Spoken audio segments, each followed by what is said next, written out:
Kris for Emerging Civil War, and I'm in Greenwood Cemetery here in Jackson, Mississippi, and specifically I'm inside of the Barksdale plot. This is the grave of William Barksdale, who's a Confederate general killed at the Battle of Gettysburg. He's mortally wounded on July 2nd.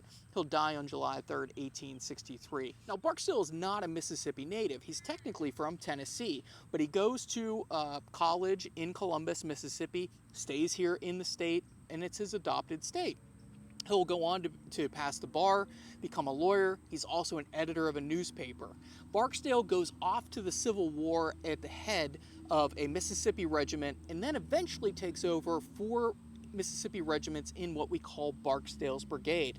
And quite frankly, William Barksdale is an untrained soldier, but he turns out to be one of the finest combat leaders at the brigade level in Robert E. Lee's Army in Northern Virginia. At the Battle of First Fredericksburg in December of 1862, he and his men helped to delay the entire Union Army for a day. During the Battle of Second Fredericksburg on May 3rd, 1863, he delayed a Union advance into the city and then slowed down that Union advance that eventually takes Murray's Heights. But on July 2nd, 1863, during Longstreet's assault at Gettysburg, his men will crack or breach the Peach Orchard salient, with the 21st Mississippi swinging around one side and his other 3 regiments going up the Emmitsburg Road.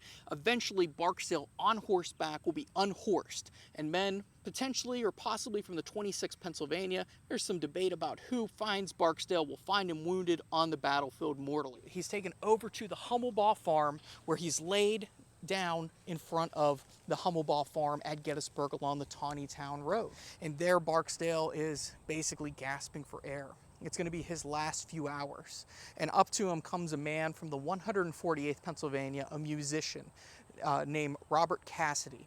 Cassidy is there acting as a hospital steward because the musicians were sent to the rear, and he's helping out at this 2nd Corps hospital.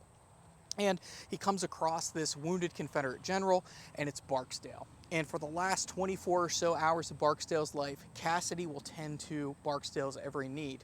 In fact, there's a regimental history written by the 33rd New York Infantry in 1864 in the middle of the war. And they're going to throw some Civil War era shade at William Barksdale and say that he bled his life out on the crimson field of Gettysburg without even a slave to bring him a cold cup of water. Well, ironically, there wasn't a slave there to bring him a cold cup of water, but a Union soldier who, in the last few hours of Barksdale's life, helped to tend to him, giving him whiskey and giving him water. Barksdale passed away on July 3rd, 1863, and was buried on the Gettysburg battlefield initially. Cassidy will write back to Narcissa Barksdale, his wife, and tell her about the death of the general, and eventually his body is exhumed from Gettysburg and brought down here to Greenwood, where it's placed in the Barksdale plot in the shadow of the new Mississippi Capitol building here in Jackson, Mississippi. On behalf of Emerging Civil War, I'm Kris White. Thank you for watching, and thank you for supporting battlefield preservation and education.